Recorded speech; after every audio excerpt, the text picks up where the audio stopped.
Okay, let's get started while we wait for any stragglers to join. Um,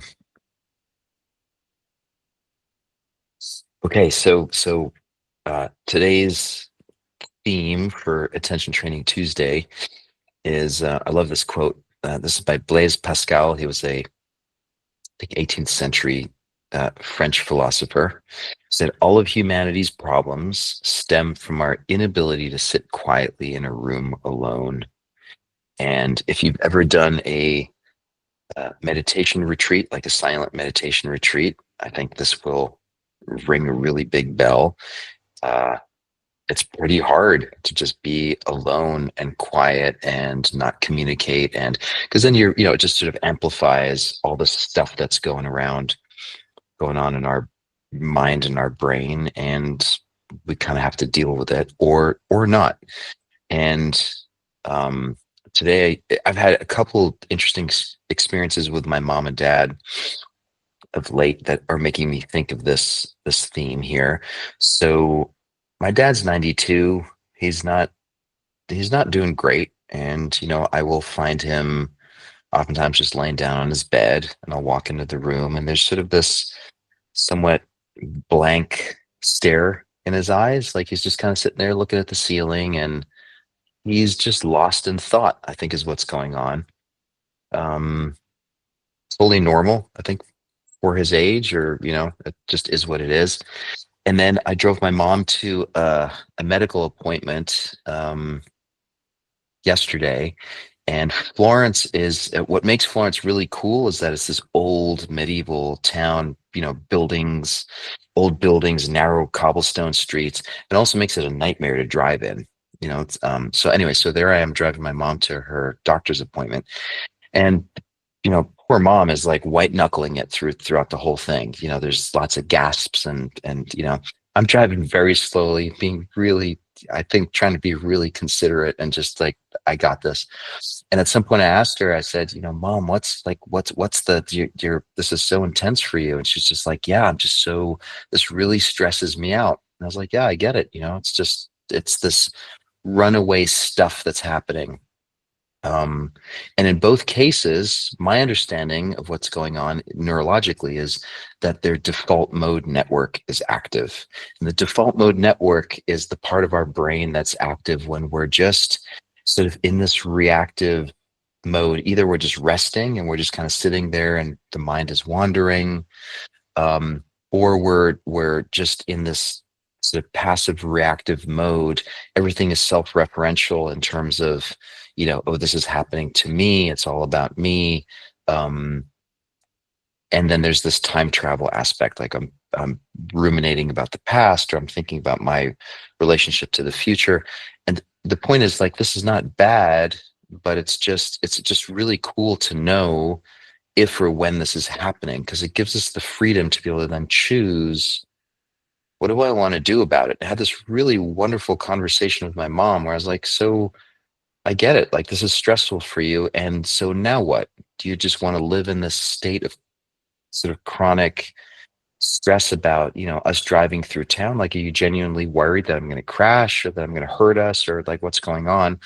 Or is there some part of you that you can stimulate and activate and get to a place where you can say, okay, it's okay. Like, this guy, my son, he drives all the time. He seems to be driving pretty safely right now. He's, like, whatever you got to do to get yourself to the point where you can sort of change your relationship to the present moment.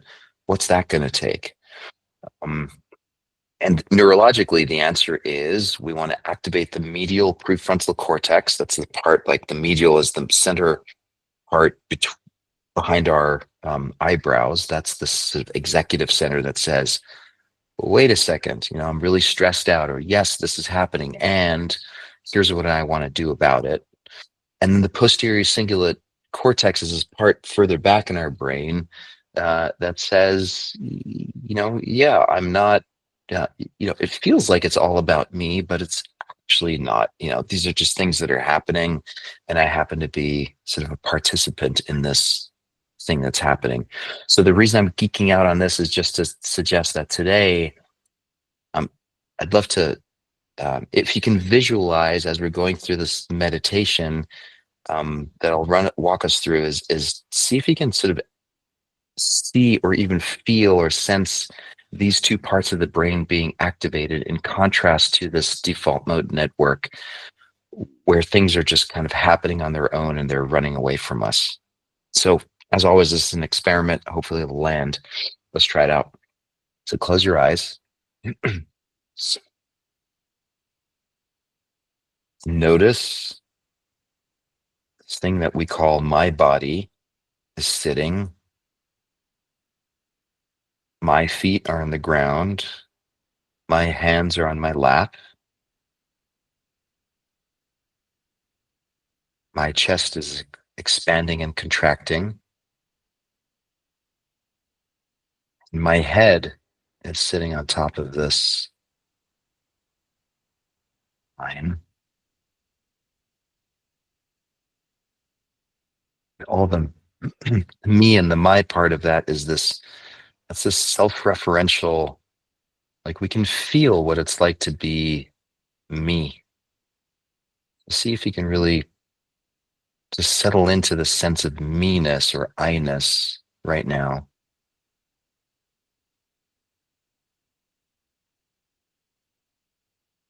What it's like to be me, to have a body with feet and legs, pelvis, a torso,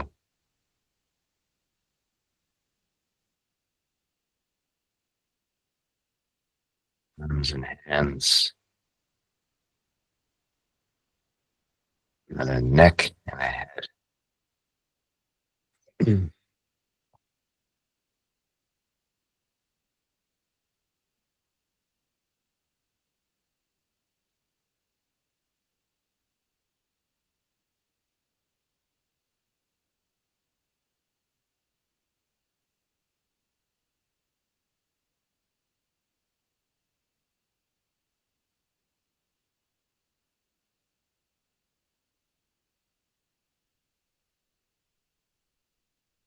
I'm intentionally leaving a long gap, long, big space of just silence, and see if you can just stay with the sensation of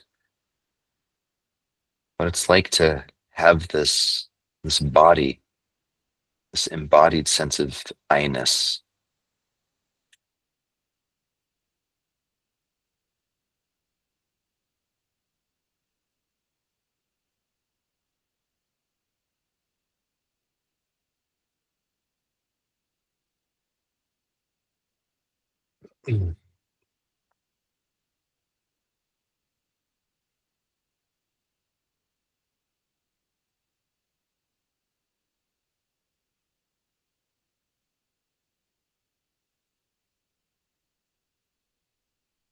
Talk about stillness. But the truth is that I don't think there ever is stillness. So long as we're alive and we have a brain that is processing and thinking and perceiving and sensing, there's a constant state of activity. And so the goal right now is just to become aware of all of this stuff that's happening, even though we're just being quiet and still.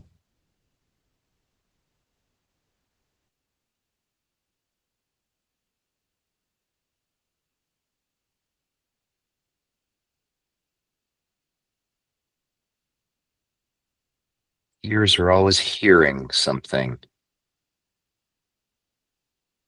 Eyes are always seeing something.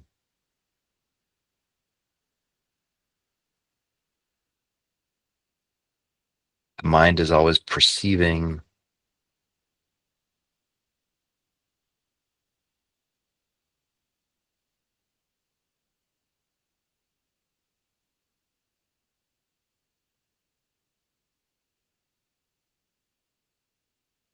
Mm.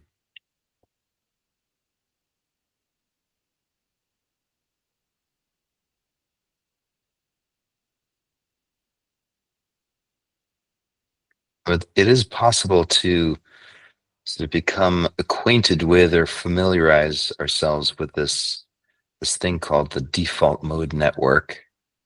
And that's when our brain is simply sitting and thinking.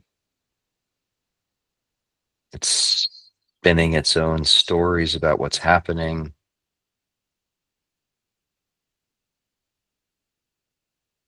Probably bouncing back and forth between the past and the future. Stuck between the past and the future is me. It's a sense of I.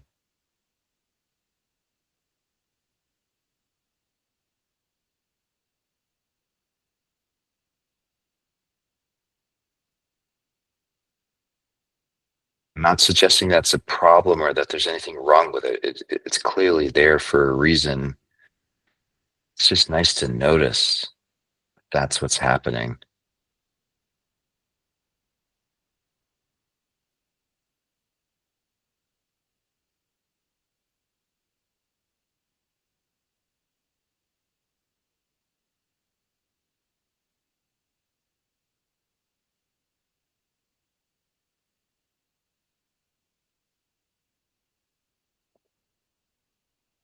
Because the cool thing is that when we notice that that's what's happening, there's another part that kicks in, which is the part that allows us to make a choice as to where we want our attention to go, we want to focus on. And I think this is what Blaise Pascal was talking about when he was saying, like, all of our problems are the result of our discomfort or our inability to just sit quietly with all of this stuff that's going on in this default mode network, and just to be with it.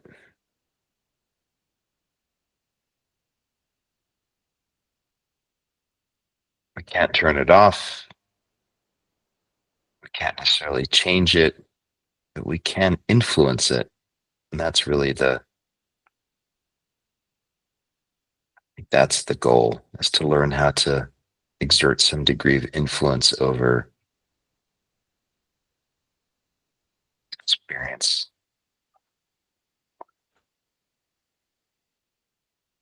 Can I get a drink? And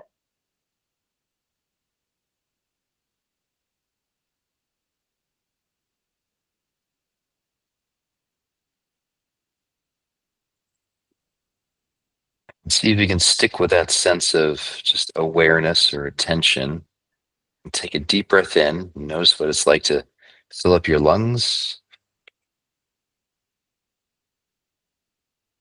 Same thing as we exhale. Notice what it's like to exhale, pushing all that air out of the lungs and the belly, and how it impacts the body, hands and the chest and the neck. Hold the exhale for 5, 4, 3, 2, 1. In through the nose, through the mouth. Just relax the shoulders and the neck and the hands and the belly. Hold for 5, 4, 3, 2, 1. Let's do one more. In through the nose.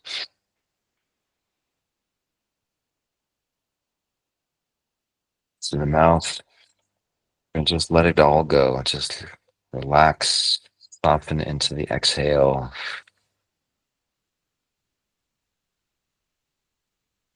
Hold for 5, 4, 3, 2, 1.